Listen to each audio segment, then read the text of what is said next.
Well, today we're looking at Matthew 5 again. We were there Wednesday. We started a new section or part of this new study. Well, I guess we're almost 3 months in, but it still feels new to me anyway. This study of the life of Christ, looking into the face of Jesus. This fourth part is the Sermon on the Mount. And Wednesday night we looked at the Beatitudes, which is verses 1 through 12. And today we look at the next four verses, 13 through 16, the next little section here. And it's a very famous section, a very popular group of verses because Jesus talks about salt and light. And our emphasis here is that you are important. Whether you realize it or not, or whether you think it or not, whether you want to be or not, you are important. Every single person in the Lord's church is important. Every single Christian, every single disciple of Jesus. And that is potentially everybody. Anybody can be a disciple of Jesus. And so there's nobody that could ever become a disciple of Jesus, to become a Christian, that would not be important.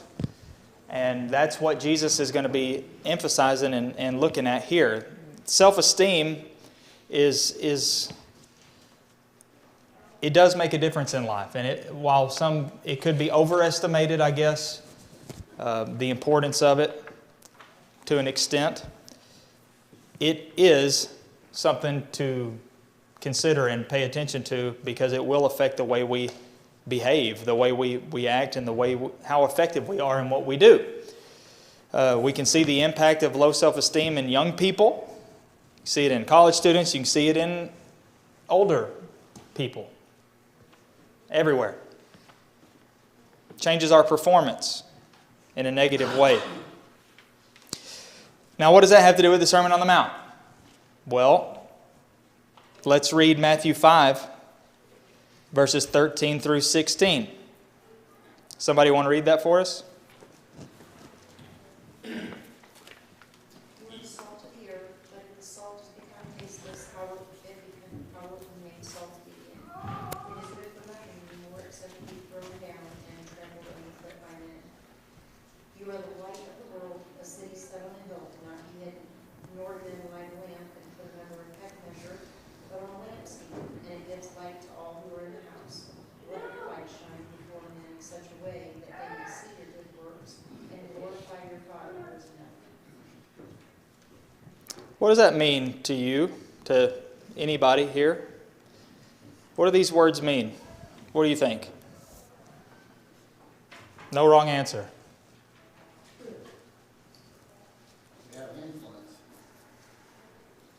Influence. Tells us what to be and what to do. What to be and what to do?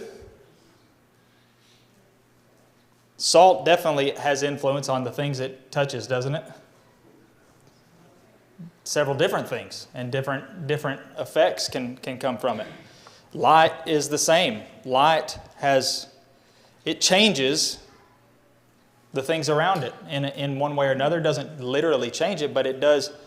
It can make things appear different. It can make things look different. So yeah, influence, impact. What else?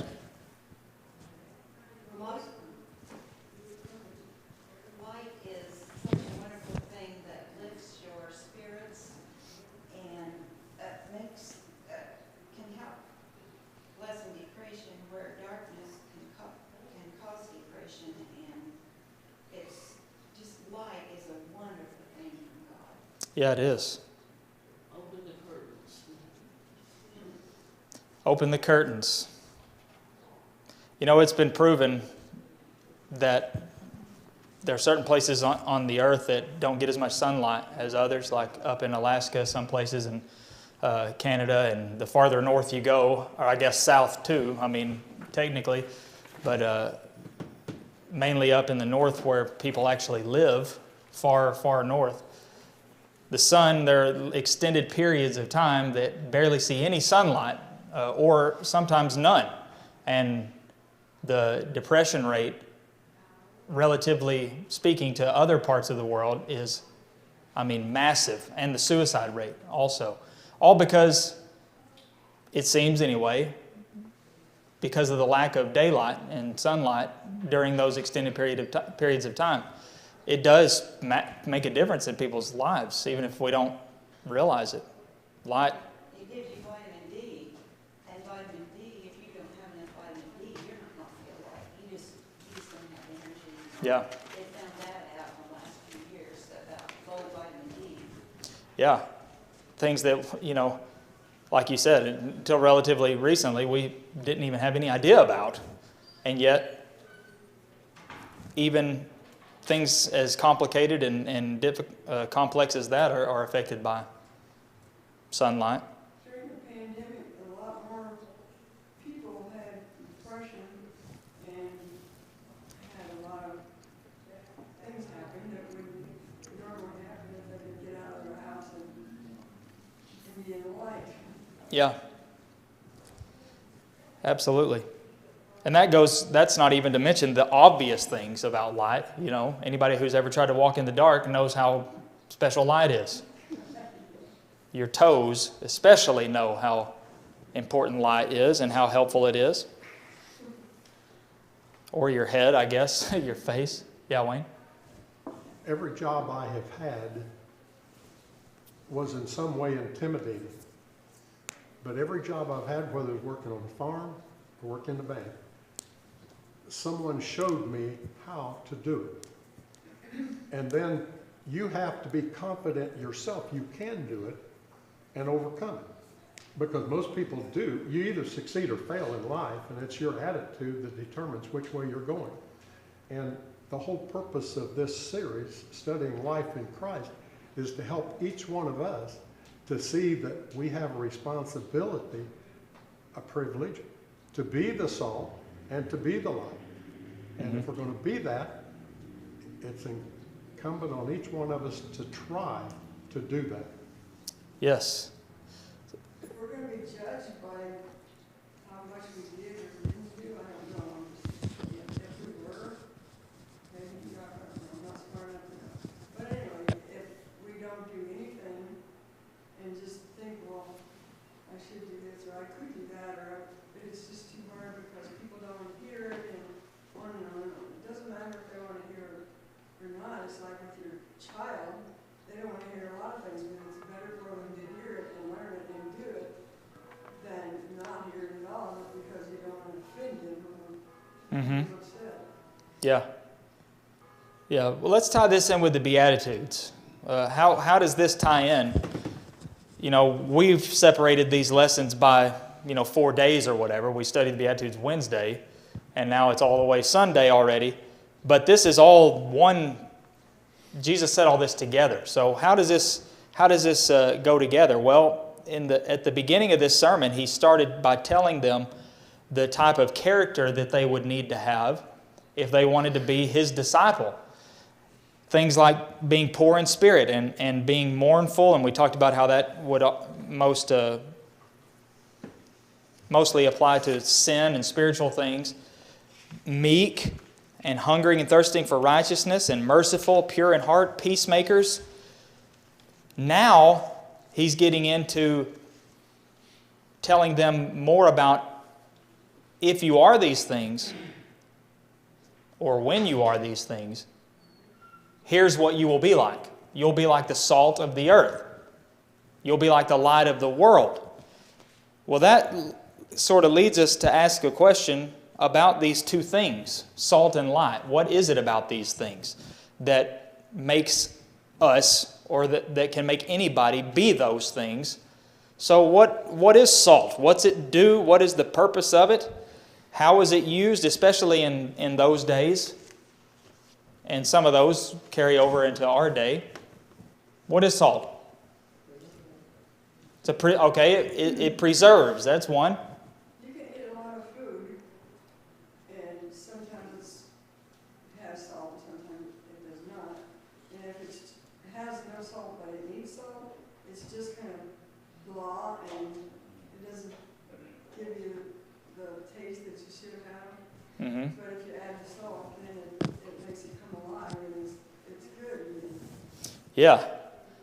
So it spices something up, livens it up, gives it a little bit more savor. Yeah, Wayne?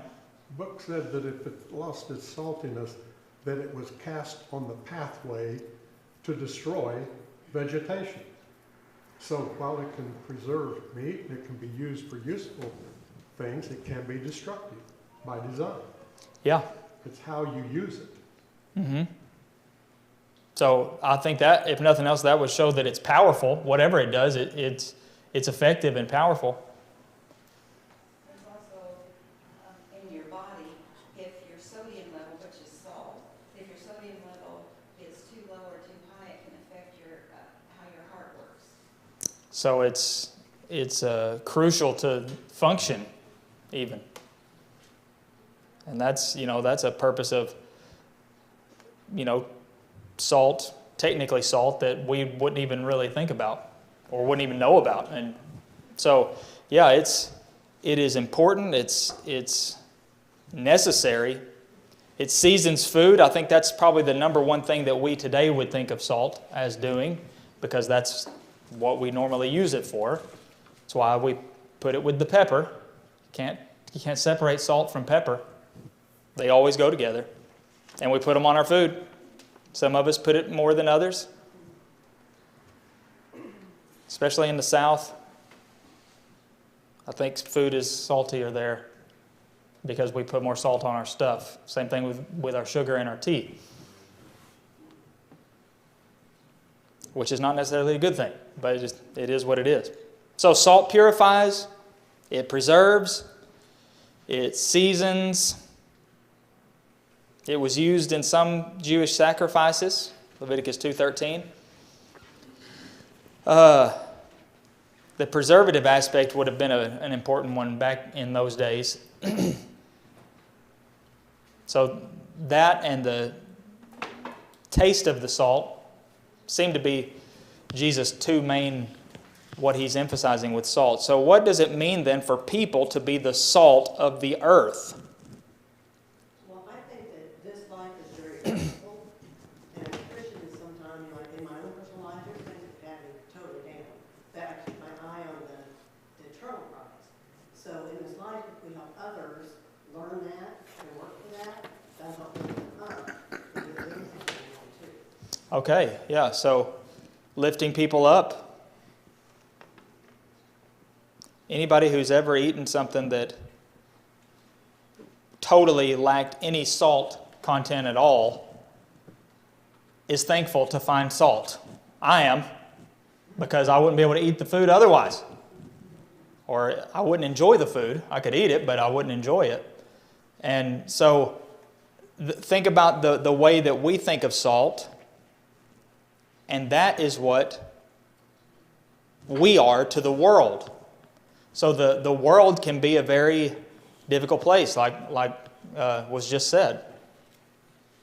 Salt, all these things that we just talked about that salt does, we are to be that for the world. We can help purify, because that's another aspect, purifying of salt has purifying properties. We can liven it up, give it flavor, give it savor, life having more savor. It's always a good thing.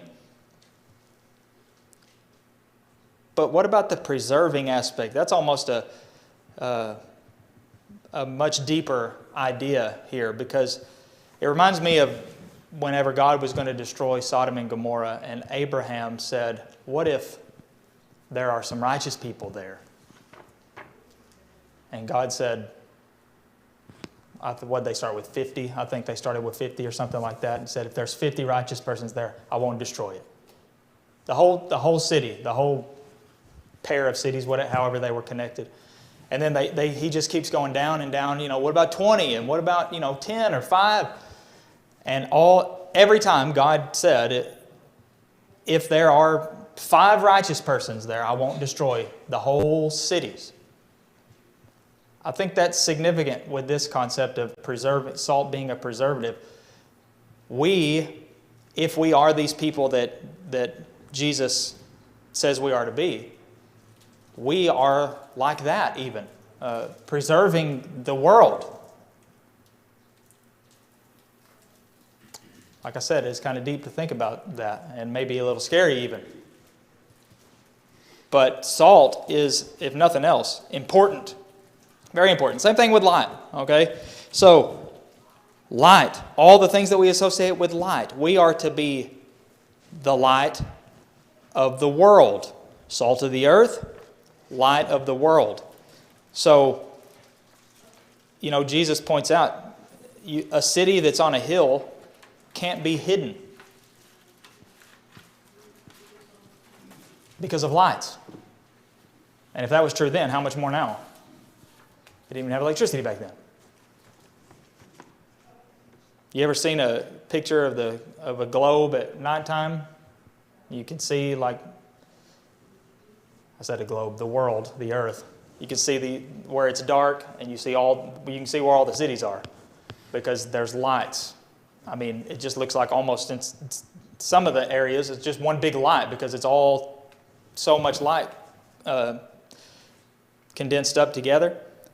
A city that's on a hill, you can't hide that because light shines and it'll expose wherever that light is. It'll be exposed. Well, he's talking about us again, people. People don't light a lamp and put it under a basket. That doesn't make any sense at all.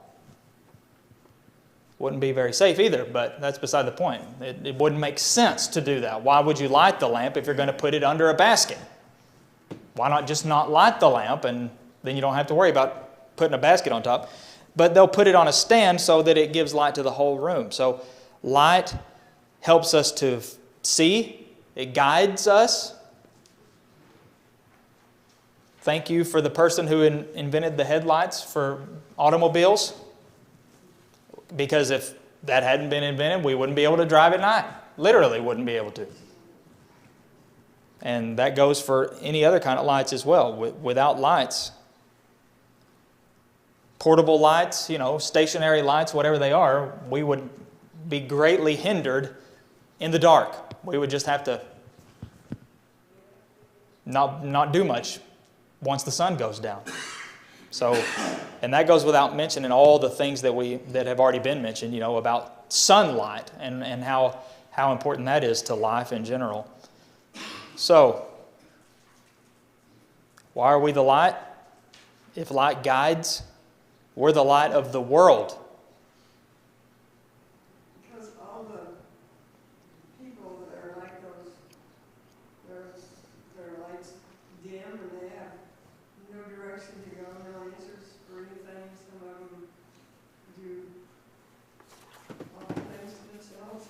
Yeah. And if we, as Christians, talk to them slowly and a little bit at a time, you can help them understand that that's why we believe in the Bible, because Jesus is in there and he gives us an answer to those questions. He gives us a reason why we shouldn't be that way, a reason to change, and a reason not to choose something that's bad for you, to make it to a day, or to make it to a week, or a year, or your whole entire life.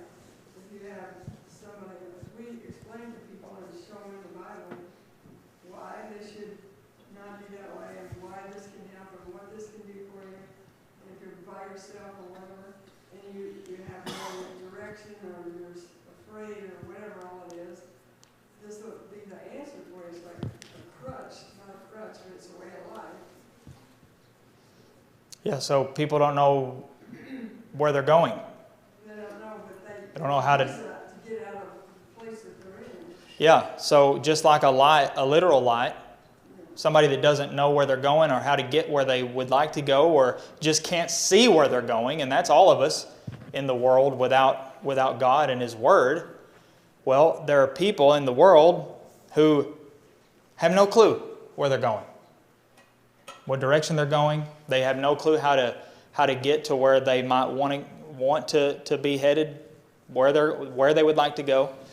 Light could help them do that. And by this analogy or illustration, that's us helping them to see the way that they ought to go. So it's like somebody who, just picture yourself out in the middle of nowhere, out in the wilderness somewhere on a dark path. It's nighttime and it's new moon, no light. There's a path. Somebody comes up, they don't have a light or anything, a flashlight or anything, and you have one. That person is going to be your new friend, probably. They're going to want to stick with you because you're the one that has a flashlight. You're the one that has a light. And if they want to be able to see where they're going, literally, they're going to have to come to you. You will be the light for them. You will let them use your light. Well, spiritually speaking, that's how it is in life. There are people who they're in the dark. They don't realize it, but they're in the dark. And we should be the light for them in that way, helping to guide them. There's another thing light does. It exposes, doesn't it?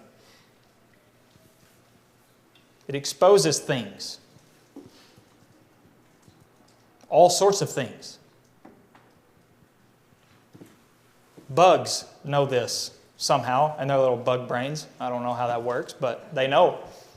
That's why they stay in the dark. And when the light comes on, they know they better get moving.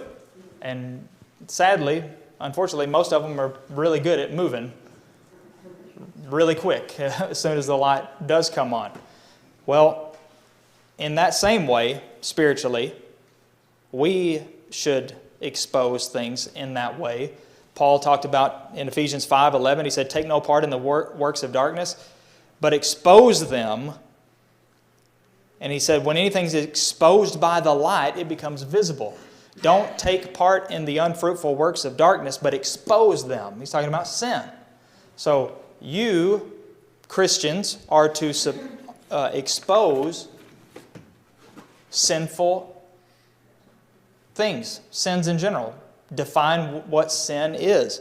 If this thing is sinful, we should call it that and be open and honest about that. It's not about condemning people necessarily, but about condemning actions, pointing it out.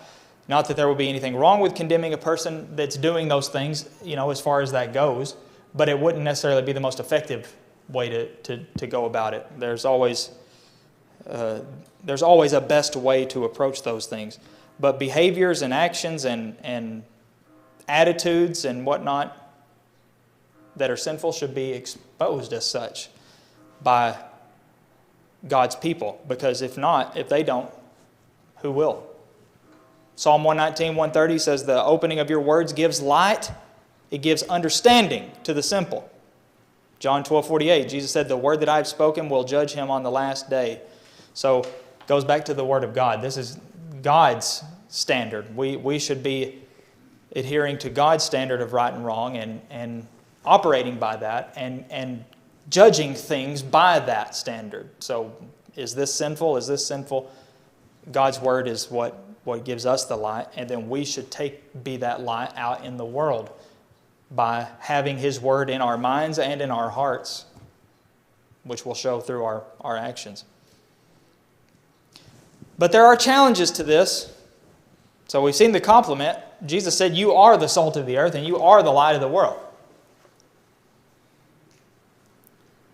Light can attract people, but isn't it possible for light to attract people to things that they shouldn't be attracted to?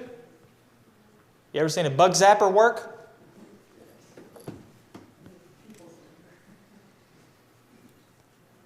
Attracts those bugs, doesn't it?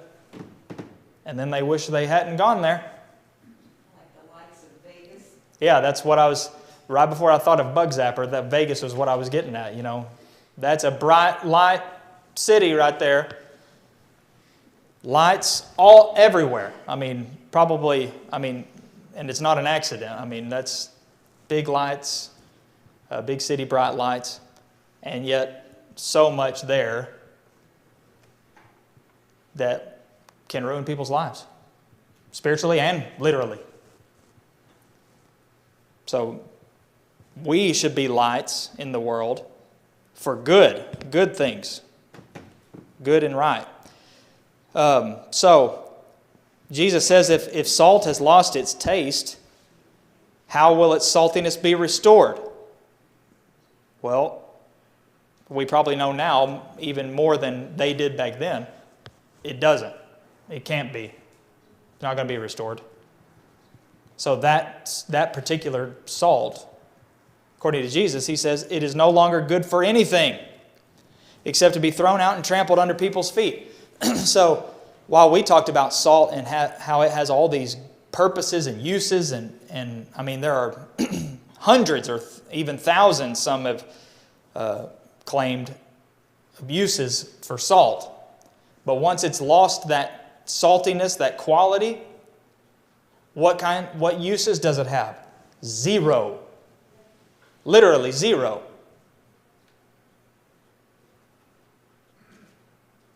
Unless you want to fill a bowl full of salt for a table centerpiece or something, for some reason. I guess you could use it for that. But that's not really being used for much. Jesus said it's no longer good for anything except to be thrown out, trampled under people's feet. That is a challenge in itself. To stay salty, to use that illustration. Don't lose your saltiness. Well, what is your saltiness? What is the taste? Well, it's, the usefulness, the thing about salt that makes it useful. Don't lose your essence. Don't lose your faithfulness is what really would be in view here. Don't lose your effectiveness. That's a challenge. It's also probably worth noting and pointing out that he doesn't say necessarily that we're the salt of the church, but we're the salt of the earth. Now, we should be the salt everywhere. The church is on the earth, and therefore it does extend to that. But even more so, and more importantly, I would say, in this terminology and concept, is when we're out there, we ought to be the salt.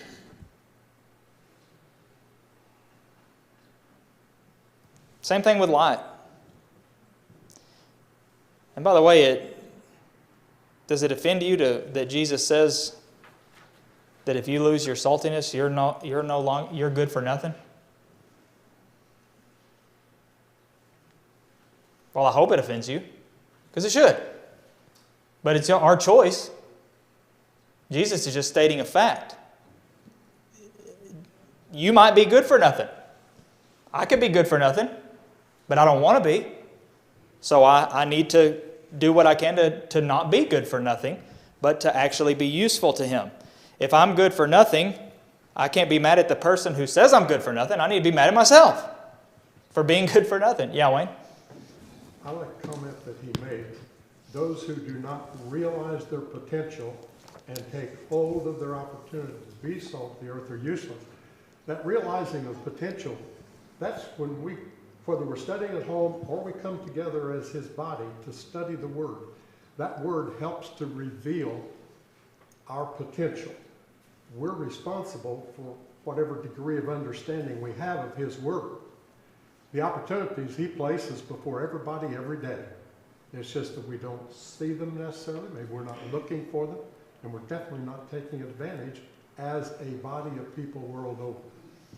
Yeah, seeing the potential in ourselves is very important, and seeing the potential in faithfully following the instructions that we've been given, maybe even more so. Yeah, Angie? If we don't have the qualities that were listed in the Beatitudes, but we're wearing the name of a Christian, and we're not exhibiting those qualities, we can do what it says that the salt is no longer good for anything but to be trampled underfoot. I mean, it actually sterilizes the ground that it's been thrown onto to where vegetation cannot grow. And if we are in a world and claiming to be a Christian but not exhibiting these qualities, we can actually sterilize those people around us against the work. Mm-hmm. It, like a hypocrisy kind of thing. Yeah. And how often do you hear that? Oh, they're just hypocrites. Yeah. It's a common excuse. And there's some truth to it. Shouldn't be used as an excuse, but just because it's not a valid excuse doesn't mean that people won't answer for the fact that it might be true, you know? I mean, we can literally do as much harm by not living the lives we're supposed to as we can do good by living the way we are supposed to. Mm-hmm. Maybe more even. We can talk a good talk, but when it comes to doing the walking part ourselves, it's not as simple as we thought it would be. Yep. And going back to that concept of seeing the potential in ourselves that I can do this, a lot of times we question ourselves about, you know, if we're doing something like I don't know if I'm doing this right. Am I doing it right? Like putting something together or something. In the last couple of years, I started trying something that I'd never done before. I took my guitar, one of my guitars, or more than one, apart to sand it and repaint it or restain it. And in order to do that, I had to undo the wiring of the electric guitar. And I was scared of that because I've never messed with that kind of thing before. So then whenever it got time to put it back together, I watched a video of somebody doing it. And even as I was doing it, the whole time I'm thinking, I don't think I'm doing this right. I don't think this is going to work. And I just kept doing it, and I was like, this is going to be a miracle. If I plug this thing in and it works, it's going to be a miracle because I've got a feeling that I'm not doing something right. And sure enough, plugged it in, it worked. All I had to do was, I was just doing what I was seeing that man do on the computer. That's all I had to do. And even though the whole time it felt like I'm not doing it right and this is not going to work, I surprised myself at the end, even though all I did was follow the instructions, follow the video. That may be how our spiritual lives work, that we may be doing the things that Jesus says or tries, or we may be preventing ourselves from doing it because we think, I'm not going to do it right, I'm not going to be effective, I'm not going to be able to do it. But if we will just have faith in God's way and method, we might be surprised when we get done. Mm-hmm. I look at salt like an enhancement. I mean, it doesn't make chicken, it makes chicken better, but it's not changing what the chicken is, right? Like, Yeah. you can make it better or worse by what you add. And in all aspects of the salt, the enhancement that it's going to preserve, so it's going to make its life longer. It's not giving it life. It's just, so it's an additive, it's an enhancement that takes care of those kinds of things, but it doesn't take over and make it something different. Yeah. So I think it's calling us to help guide people, to help enhance other people's lives, help enhance their knowledge, possibly extend, help where we can. But we're not to take over and just do it for them. I mean, Yes. you're there to try and help guide, just like, because I work with kids all day, I think about it with the little kids and how easy it is for parents to say that teachers and staff are mean if they won't do things for them. We get that complaint a lot. Well, you wouldn't, Yeah. how are they going to learn? So you have to, you're enhancing, you're helping, you're doing, but you are not doing it for them, because if they don't learn it on their own, they're never going to be able to implement it down the road. So if we didn't have someone in our life that we looked at as a positive influence that helped guide our steps or help, give us some knowledge, we wouldn't know how to do that for somebody else either. Mm-hmm. So the word telling us how is not just, he didn't tell us to be the salt with no instructions. It's just, and when you go through with life, it's the same thing. You can highlight what you want if you think like the stage or a theater. If there's something important they want you to see, what's the first thing they do? Just put the spotlight on it. Yeah. So it doesn't change what it is, but you have to help them grow and not just take over, while not losing your own saltiness in the process. Yep. And with salt, just like there's a sort of a there is a point where it's too much. You can put too much salt on something. And while the window for that sweet spot is going to vary from person to person, you may like this much and this person may like this much. There is a point where everybody would agree that you've put too much and you've ruined it. Unless you have a whole bucket of whatever you put the salt on to add to it, which is usually not going to be the case.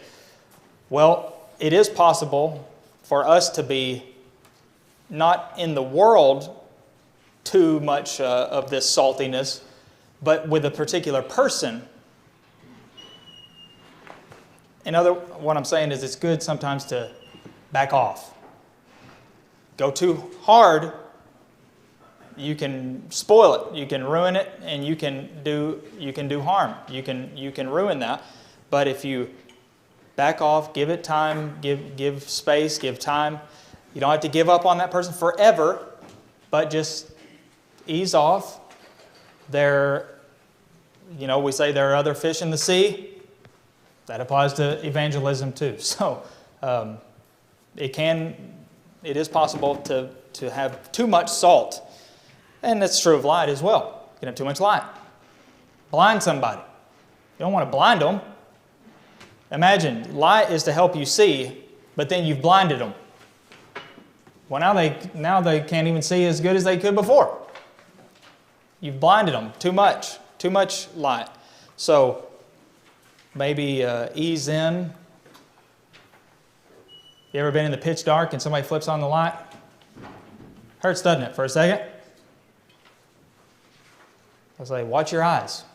Close your eyes for a second. But if you had a dimmer switch, then you could, and then your eyes can adjust. So there is something to be said about being careful as we are the salt and the light, not to overdo it.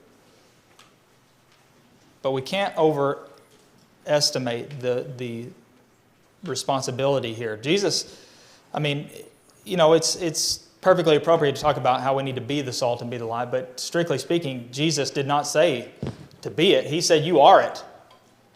Whether you realize it or not, you are the salt of the earth. So when you're out there, you're salting people in one way or another everywhere you go. And it could be for good or it can be for evil.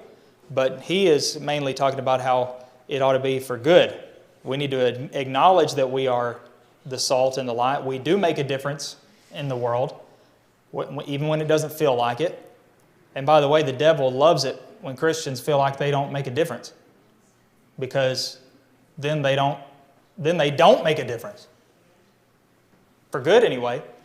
But we do make a difference. We need to know that we make a difference, and we need to try to make as much of a difference as we can. We need to understand that we are important. Our self-esteem does affect our performance in sports and in other performance-based arenas of life. If there's depends on the sport. Again, I'm a hockey person, so I don't guess it applies in basketball and some other sports, but you can go a long time without scoring a goal.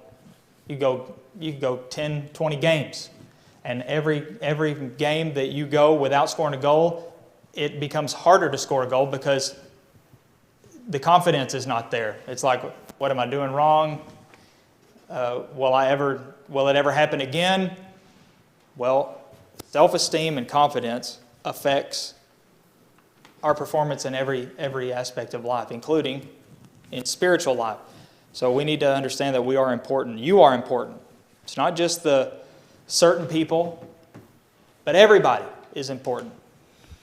Doesn't matter what you look like. Doesn't matter what you sound like, where you come from, what you've done. You're important. And God, Jesus, especially here, wants you to know you're important, and that's why he said these things. You have an influence.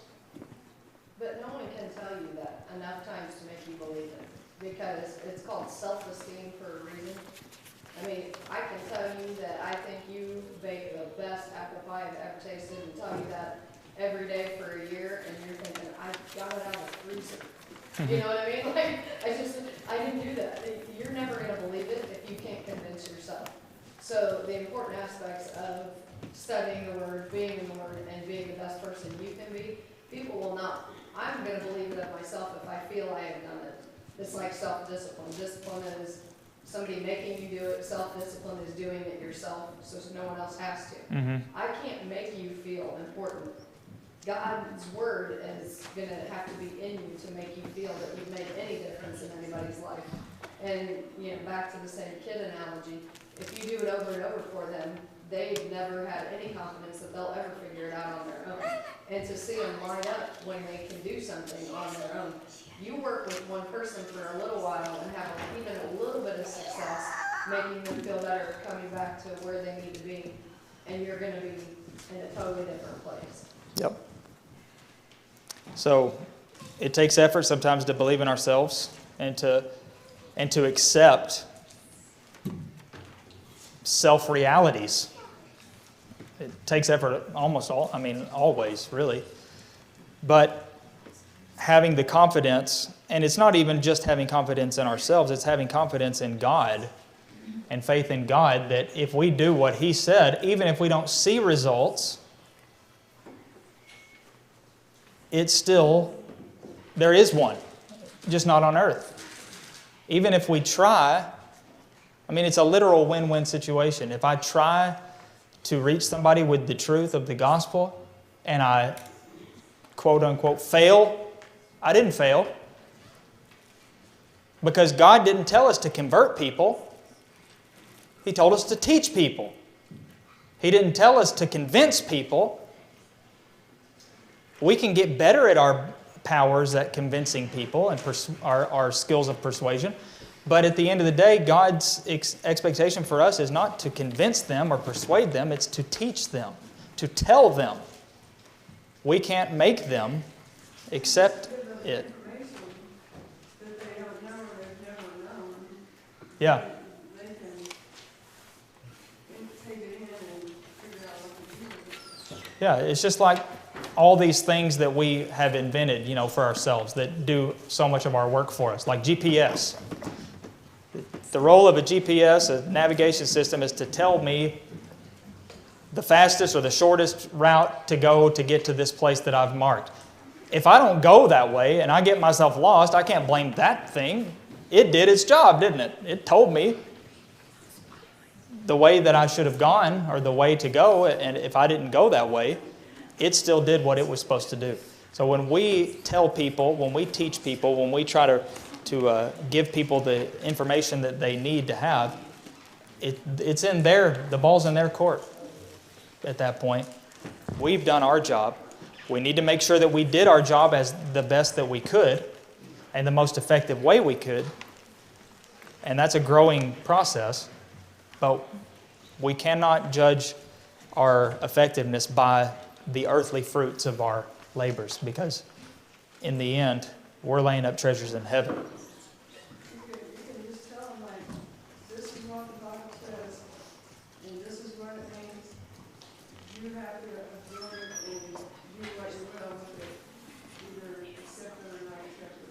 And Yeah. so if we just present information and let them think about it, and just add a little more each time, and Yep. it'll happen. So we also need to help each other to have more savor as the salt, and to help each other shine more brightly as lights. I don't know if you've ever noticed that a light bulb, at least the old style light bulbs, they get brighter a little bit before they shoot. And usually it happens all at once, so it's like a split second, and then, so you can't notice. But I don't know if I remember as a kid, throwing balls around and stuff. You could hit a light, and all of a sudden it's like 400 lumens brighter than it was before. And it's like, what in the world is going on? Well, just take that as an illustration of sometimes in order to help one another shine a little brighter, we got to smack them up a little bit. It's a fact. Now, spiritually speaking, metaphorically speaking, don't go smacking your brothers and sisters around with your backhand, but sometimes we got to get we got to get smacked a little bit to be able to shine brighter. So just interpret that how you will. Just make sure it's metaphorical.